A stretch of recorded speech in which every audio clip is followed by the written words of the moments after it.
Lula Bibi. Lagulos. Pasalamat ako. Nandyan si Reyna Daying. Oo, mamaya. Mamaya. Ngayon, mga kapatid, nandito ang lula ko. Nalimutan ko. Kasi nagpasuko ka doon. Hindi kita napansin. Kanina pa kong tingin ng tingin doon. Saan na yun? Nandito ka lang pala. Kaya ganito mga kapatid. Hindi ko bukod akalain no mga kapatid. Sa dinami-dami doon. Kasi isa lang ang history ko. During the time, sa 1996, sabi ni Manari, punta ka doon. Sa General Trias. Meron kang hilutin doon. Pero bago ka pumunta, punta ka ng Salitran. Tayo-tayo ka dyan, magkaroon ka ng 500. Sabi ko, ba, malaki na yun. Ako, aba, iniisip mo, yun pa ang bukutin ko. 500, tayo ka lang dyan, may magbigay sa'yo. Di iniisip ko naman ngayon, sabi niya, kung makita mo, hilutin mo. Di tumayo ako. Kalating oras na yun, saan ano ba yung 500 dito? Wala ka man. Nakita ko ngayon, isang tao lumabas. Nakalakad siya. Ganon. May mga bodyguard eh. May mga baril. Sabi ko, ito na siguro. Pero inisip ko, paano ko siya lapitan pero mabigyan ako ng 500? Di, dumaan ako sa kanya. Sinagi ko, di, malapit siya matumba. Sabi, ano ba yan? Sabi ko, ay chef, pasensya na. Kasi hinihintay ko. Ang sinabi ng Panginoon niya, meron dito, magbigay ng 500 sa akin. Kasi hilutin ko. Sabi niya, bakit manghilot ka ba? Sabi ko, sama ka sa akin. Hinilot ko, binigyan ako ng 500. Sabi ko, ito pala. Hindi, nagtanong na naman ako. Panginoon, saan naman ako? Sabi niya, punta ka sa Jimmy. Inisip ko, Jimmy, nandoon yun. Diyan, pumunta ka sa Jimmy. May magbigay sa iyo ng 1,000. Sabi ko, tuntua naman ako. Ay, 1,000. Ito lumaki na, sunod dito, 2,000 na. Ngayon, pagdating ko doon sa GMA, meron doon isang tindahan. Biglang nangisa yung lalaki. Di ngayon, pinulungan ko siya. Hinilot-hilot ko. Ngayon, nakarecover man. Sa tuwa ng mga anak, binigyan ako ng 1,000. Di totoo pala ang sinabi ni Manari. Kaya inisip ko, grabe pala ang Panginoon. Ngayon, nung ako ay inuutusan na niya, punta ka ng General Trias. So, naputol ang pagpunta ko. Kasi, tumawag. Si Manari, pinatawag ako niya ni Haring Sinoy Campilan. Puntahan mo yung malulukot doon. Yung anak ni Lagulos. Kasi si Rustin, nabalbag na yung dito. Nabalbag. Oh, sa Coastal Road. Di, ngayon, sabi ni tatay, sabi ko, ano man tay? Sabi niya, tingnan mo ano yung nangyari ni Rusty. Sabi ko, nabalbag. Tingin ko, alam ko kung ano ang tinira. Sabi nila, blade daw. Hindi. Yung pantahi ng sapatos, mas matalim pa yun. Mas matalim pa yun sa blade. Nabalbag, 4 na sapaw pa, nabalbag. Pantalon. Pero unang pantalon, nandoon na yung wallet. Tapos pantalon ulit, pantalon. 4 na pantalon, balbag pa rin. Ngayon, pagdating noon, sabi niya, tulungan mo si Rusty. Kasi ang tira niya, 3,800. Nawala ang tira ni Rusty. Samahan mo doon. Sabi ko, iniisip ko, patay. Ayaw ko nang bumalik eh. Kasi nagkita na kami. Hindi na problema ako. Sabi ko, ano kayo mangyari nito? Di ngayon, umalis ako. Hinanap ko doon kung sino ang na-assign sa Coastal Road. Sabi na, grupo ni Titi Imong ko yan. Kilala mo? Oo, Cebu. Grupo ni Titi Imong sa BC45. Ay, okay. Ngayon, pagdating ko doon, nandoon sila si Paring Alan. Kasama ko doon. Sabi ko, Paring Alan, nandito pala kayo. Sabi ko, anong ginawa mo dito? Titira ka uli. Sabi ko, hindi, nagbagong buhay na ako. Yung tiwin ko, nadisgrasya, nabalbag. Sabi na, ay, saan ka na nakuna? Sabi niya, doon sa Coastal Road. Kasi sumakay ako eh. Nagtanong agad ako. Baka kasama natin yun. Sabi niya, nagtanong siya, tawag din siya yung bit. Sino na-assign dyan kahapon?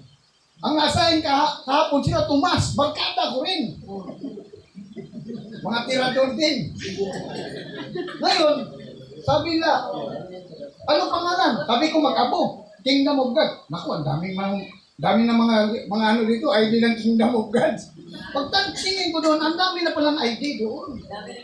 Ang dami na palang nadukutan. Sabi ko, ito lang. Rustic. Ang nasa uli niya, 3,300 ang limanda na wala na. Sabi, okay na. Punta kami ni Malari, sabi ni tatay. Wala, di ba nakuha na yun? At least, nabalik. May connection. Oh, may connection. Kaya ang iniisip ko, naku, mahirap to. Daming membro sa Kingdom of God. Kung ang trabaho ko nito tagakuha, mahirap naman yun. Magalit naman yung ibang mga ano doon. Sabihin agad, panay man arbor. Hindi, kung mawala ang hanap buhay nila. Kasi hanap buhay namin yan eh. Hindi basta-basta. Kapag ikaw ay manguha, tatakbo ka ng 3 kilometro. Kasi pag hindi ka tatakbo, habulin ka, bugbog sarado yung mukha mo. Kulong ka pa. Oo. Kaya yun, sa panahon na yun, sabi ni Malari, ito na, trabaho mo. Punta ka na ng General Trias, meron kang makita doon. Ay, pumunta ako doon. Meron doon nagpagamot sa akin. During the time, sabi ko, taas ay gumot, ano eh. Tingnan na siya, gamutin mo ako doon tayo sa kuweba. Sabi ko, nandito na tayo. Kasi bahay mo, nandito. Akit pa tayo doon lang. Huwag ka mag-alala, babayaran kita kahit magkano. Yeah, alam mo naman nga, mukhang pira din ako. Kahit magkano? Biro mo, kahit magkano. Tinignan ko naman itsura niya, may tindahan din siya. Pupunta kami doon. Pagdating doon, natakot ako sa kuweba. Ang daming ahas. Nandoon ang daming ahas. Ang laki, ang mga maliit, may kubra pa. Sabi ko, tay, dinala mo ba ako dito para patayin? Sabi niya, hindi, ilutin, gamutin mo lang ako. Ngayon, hinilot ko siya. Paghilot ko, okay, pag ganyan ko, nakita ko yung tungkod na ahas.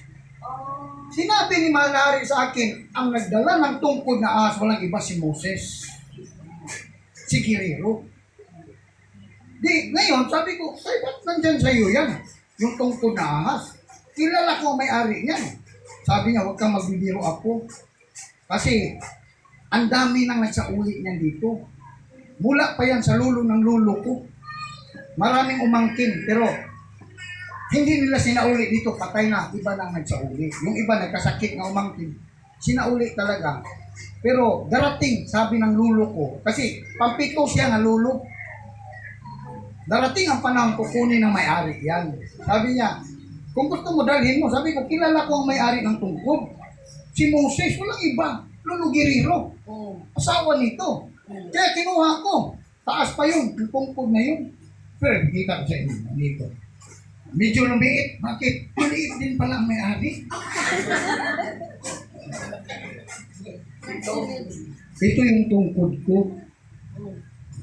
Ngayon, during the time, dinala ko kasi matangkad ito. Ngayon, dinala ko rin Malari dito. Sabi ko, tay, ito yung tungkod ni Moses. Sabi niya, ay, lintik na ako. Nakuha mo man.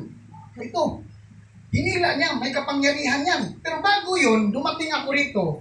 Galing ako General Trias. Sumakay ako ng jeep. Ang lahat ng mga kasama ko nga pasahero, matakot kasi kumikilos to eh.